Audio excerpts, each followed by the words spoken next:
Manchester United has finally decided to see the light. We have finally decided to open our eyes and see where God is leading us to. You understand? For how many years now, Chelsea has been going to Brighton to harvest players. Chelsea has been going to Brighton to farm. They will go and farm all the young talents in Brighton and be enjoying themselves. Now you can see how good Chelsea are. Finally, Manchester United, we are also opening our eyes. Now we have decided to go to the same Brighton to go and farm. We are going there to harvest some talents now, you understand? We are going there to mine the gold in Brighton. So according to Fabrizio, Carlos Baleba did not close doors to Manchester United after direct contact with his camp. Man U believes that agreeing terms with Baleba won't be an issue, but club-to-club deal will be very difficult. Brighton want to keep Baleba this summer. So yeah, obviously, Baleba is not really a big player yet. I think right now his salary is about 15k per week, you understand? Manchester United, we can easily give him ×5 of that his salary. It's not going to be an issue agreeing terms with Baleba. You understand? We can give him ×5 of that salary, which is about 75,000 or so. If we vex, we can even give him ×7.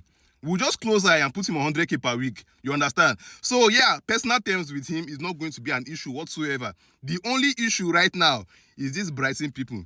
These Brighton people, if you know Brighton, they get big eye. Hey! Brighton, they are very greedy. And what's now helping Brighton is that they know how to scout players. See, those Brighton scouts, then they open eye, enter market. They know how to open their eyes in the market, honestly speaking. In fact, aside signing this Baleba from Brighton, I think that Manchester United, we should actually sign their scouts too. We should sign like 3 or 4 of these people's scouts. These people, they know how to scout players. They will not go and sell him at ×5 of the price that they signed him. Brighton scouted this guy like 2 years ago, and they bought him for 30 million euros. 30 million euros. In fact, it's not even 30 million complete. It's actually 27 million euros plus 3 million in add-ons. That's what they bought this guy. Now you can imagine how many 100 million that they are going to sell him to a big club. Now, just look at how much they've gotten from Chelsea. 100 million plus for Caicedo. 50 million plus for João Pedro. I don't know how much they bought Sanchez. But altogether, they should have gotten like almost 200 million from these Chelsea people. Although right now, Chelsea are enjoying the fruit of their labor. Caicedo is like one of the best DM in the world right now. So Chelsea are enjoying. You can see that they won Club World Cup. So I'm really happy that Man U too, we are going this part of Brighton. Let us go and get these Brighton's players. So according to this source, he was actually the first person to break the news about Baleba being linked to Manchester United. And he was also quoted by David Ornstein. So you know that, okay, this guy is actually legit. So according to him, Brighton FC, they want £90 million plus 10 million in add-ons for Carlos Baleba. Pounds, oh, not even euros.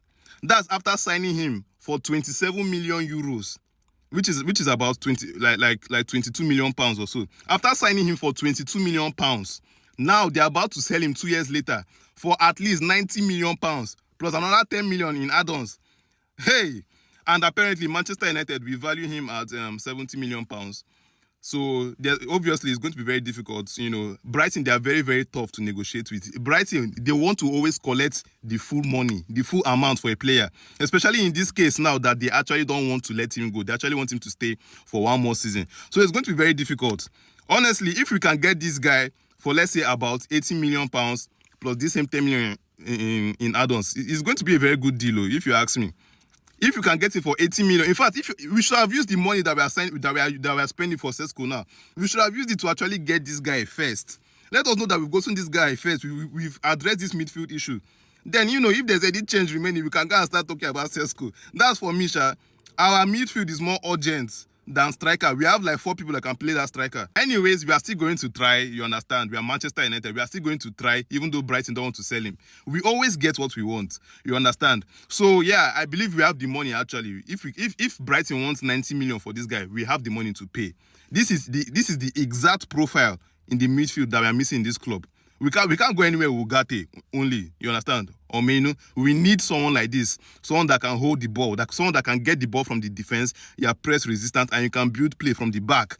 So please, I hope Manchester United go all out for this guy the way we've gone all out for Sesko. And yeah, this guy will actually complete our transfer window. Is going to be a 10/10. So, I mean, as keeper, of course.